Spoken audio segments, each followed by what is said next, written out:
stick your head under the duvet cover and not wake up, but then you get up and you focus on the next day. And Madeleine, you know, is driving us, absolutely driving us. She is out there, and we need to find her. She's reliant on us and everyone else to find her. Absolutely. She knows that you would be searching the world for her. You want her to know that.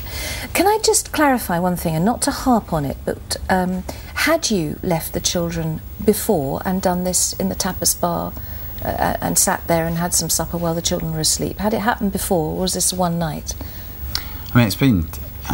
we're in a difficult situation because we can't comment in too much detail, but you know, it's been widely reported. The first night we were in Prague Deluge, we went to another restaurant, and the other nights we had done the same thing, and it is incredibly close. And we were checking, and you know, it seemed very, very safe. And clearly, if we had known there was danger or any inkling, that we wouldn't have done that. Well, we were talking today, and there are very few parents who haven't done something similar. Even myself with my nieces and nephews, you just think it's okay, and for a split second you might say, hold on there, don't move while I go get something from the shelf. Or you're on vacation, you put them in the flat, you have dinner, you sit outside on the patio by the pool.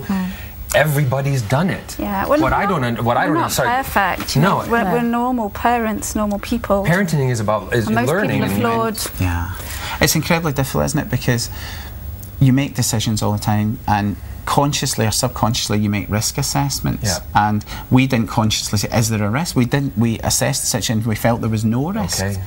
But things like that, you know, afterwards, where we were on a first floor apartment with a balcony and 2 flights, and you think Sean and Emily going out into that balcony was riskier than dining 50 yards away in the context of it.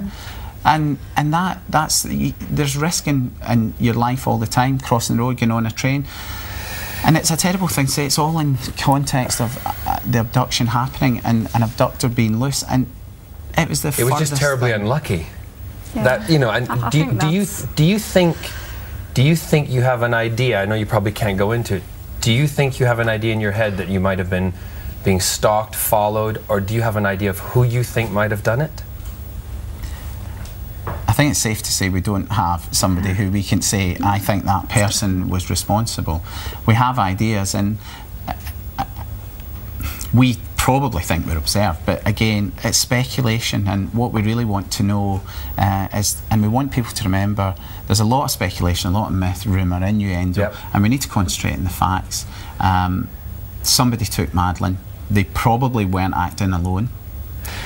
This could have had other series of events, similar things, and that's what we really are asking people to try and remember. Were they in a situation like this? Had something else happened? Had they seen someone?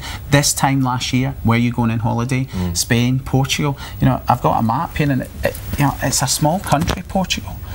And this could be there, and it's not a situation unique to Portugal by any means. And in fact, because we were in Portugal, we probably felt even safer, because it's such a family-oriented country and you don't hear about these things. So we really want people to rack our brain. We rack our brain all the time. And are you absolutely sure she was abducted and didn't wander off? What makes you certain she was abducted? I mean, I can't obviously go into all the details. I know she was abducted. I know Madeleine, and I know what I found. And I can't go into I understand. I just made the comment to Fern when we were reading stuff. I said, it's very interesting, and you have to understand, obviously, because you can't say stuff, but when other people are looking at it and they see a statement of you running down the stairs saying, she's been kidnapped, one then starts to think, how would somebody know that? And that... You would, though, honestly. And this was before someone having seen a man carrying a child as well, I hasten to add, so... Okay, but you would know. It's terrible that you have things you would like to talk about and you can't, and presumably that's still the Portuguese law keeping you quiet.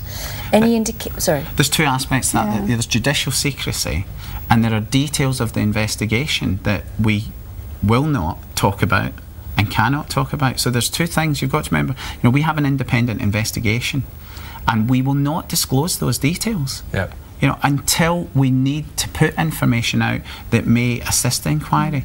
And I think the difference... What you don't want to do is jeopardise it, you know, obviously. Because you have your own investigation going on, this question, do you think the authorities are working hard enough? And I know you're fighting and keeping this in the public eye because it is your own daughter, you love her terribly, but is it because you think they're not doing enough? The hardest problem we have, John, is that we don't know what has been done. We don't know what hasn't been done. We don't know who's been eliminated. We don't know what grounds people have been eliminated on. And we have pledged, and any parent will understand this, we want every single stone overturned in that search. And if we don't know what has been done reliably, then essentially we've got to start from scratch, and we are determined to do that. Clearly, we have resource available, and we've had fantastic generosity from both the public and also benefactors who have really bailed us out, and clearly Sean and Amelie have lifted this year, but the support has helped us get through this, and it's something that could have destroyed us, you know, absolutely could have destroyed our family. How do you function as a couple? Because any crisis in any Kate family... tells me what to do. It's like any other relationship. See, in adversity there's always a joke. Yeah. But, you know, there must have been points where you blamed each other, where you couldn't stand the sight of each other, where you wanted to be on your own and just don't touch me.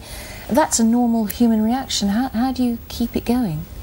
I have to say we never blamed each other. I mean, there's no reason to blame each other, you know. But I think that's absolutely essential. You know, we made joint decision that we didn't feel there was a discussion going back to risk and safety element. We just didn't see it as a risk what we were doing, and I think that's key. You know, that we have done this together. We've stayed together. And it would, you know, if there was division, then it would destroy you. You couldn't possibly, you know, do I love Madeleine more than Kate? And that. We've both got an incredibly special relationship with Madeleine as our oldest child, having waited so long to have her, and the amount of joy she's brought to our life. And as a dad, you know, I spent many, many long hours with her in those first few months, and you know, a really special bond. The other thing about Madeleine missing, we say missing because we just don't know the mysteriousness of the whole situation, but she has brought a positive element to the world, and Europe in particular. America, we know, has this Amber Alert, and let's now get on to the message you want to get to, which is safety and security for our children, and when someone goes missing, there's a well-oiled plan that goes into motion. And that is what? How is it going to work? I think there's two elements again, and one of them is stereotypical kidnappings, abductions like this are very rare.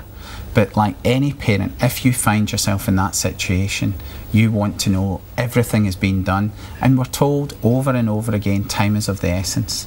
The first few hours is critical to getting a safe recovery. That feeling of helplessness, I mean, you can't describe it. It just totally cripples you, you know, and you need something to kick in straight away to, you know, get the best possible result, really. And you know, the Amber Alert in the States has been shown to work. I mean, you can't argue with the statistics. So as soon as a parent, as soon as a parent rings or any adult rings to say this child is missing, immediately it's broadcast. What happens? There has to be someone to make that decision, really, that right, we're going to raise the alerts. There has to be someone who's experienced, who's trained, and usually, not always, but usually that'll be someone from law enforcement.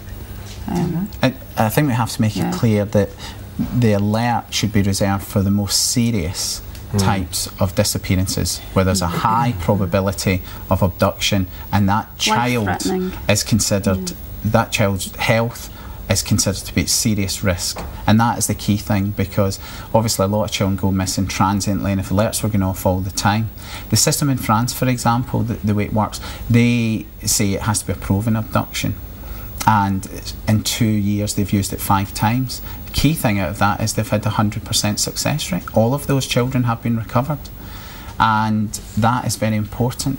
Interesting facts from the States are about 25% to 30% of the children recovered safely after an Amber Alert is the perpetrators released the child. Because of fear, probably. After hearing the alert go out. You know, I need to offload the child quickly, otherwise, you know, I'm more likely to get caught. And the alert is put on motorway signs, which would normally give traffic information along the motorway, so that everybody who's travelling, everyone in a vehicle, gets to see that information. I mean, it and also on interrupts television. broadcasts, yeah. So, for example, in France, it goes out every 15 minutes for 3 hours. It interrupts radio shows, as you say, motorways. There's the wireless industry as well, so text messages. The transport industry. The situation I think we've got in Europe, and this is the hardest thing to address, we've got pockets of countries who have an alert system, so France and Greece, for example.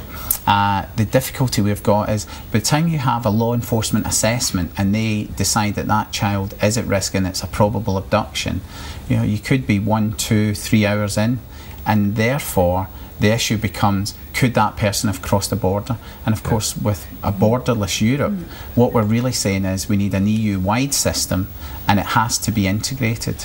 So I wanted to ask if you would stay, actually, a little bit. We've got to go to a break, but would you stay? And we'll be back straight after this. Welcome back. Jerry and Kate McCann are still with us. It's almost a year since Madeleine was missing. On Saturday is her anniversary. And the big push today is to appeal for information as to where she is. So please do. I really think what we want to do is to appeal to anyone who's given information before. You know, thousands of people have phoned into Leicestershire. People may not have phoned in for reasons, whether it's their own activities or whether they're frightened, and we want to ask you to phone and plead any information. Were you in Portugal this time last year? Has something similar happened to you? Please call our hotline number, which is 0845 838 4699. We will guarantee anonymity and confidentiality. Anyone who requests that will be completely respected. And really, we strongly believe someone knows something that can help us find Madeleine. Thank you. Very good. I know that you still feel very strongly that you will see her again. Yeah. Is there ever any time that you think there's a point where you will have closure or you will stop? And is that maybe that you won't do it because there's a sense of maybe denial that... it's a difficult question for me to ask because I'm so on your side on this. Or do you rely so much on the faith and your faith that's pushing you forward that you will find her? You absolutely will. Well, I think, you know, we'll obviously never give up while Madeleine's still missing, and I'm sure you can appreciate that. I don't think any parent would. We believe there's a very good chance that Madeleine's still out there. I'm going to feel it, and I don't know if that's, you know, I'm a mum and you want to feel it, but I have a sense of it. And even when I'm being sort of objective and you're looking at, again, statistics and evidence, we know there's so many children that have been recovered even after years, you know, which is a horrible thought, but it happens. And, you know, people didn't give up on those children. We can't give up on Madeleine. And the younger the child, we've been told, the more likely it is that they're alive. Yeah. That's right. I think the hardest thing is we strongly believe she's out there. Finding her and getting her reunited is the hard bit, and that's why we're appealing and pleading for help. Yes. Just takes that one bit of information and Madeleine could be back, you know. And yes, we've got the poster on screen at the moment with the telephone number, with Madeleine's picture, your picture, the family's picture. If you have any information, call. Pick up the phone. Thank you both so very much indeed. Thank you very much. It's a big and busy day for you today. You'll continue to be pushing this message all day across all the networks. Absolutely. And our dearest wishes that Madeleine comes home. Thank you very much. Very much indeed. Okay, let's have a little look at today's competition. Good luck with that competition. Now then, Mr. Phil Vickery is here. Any minute now. Here he comes. He's come.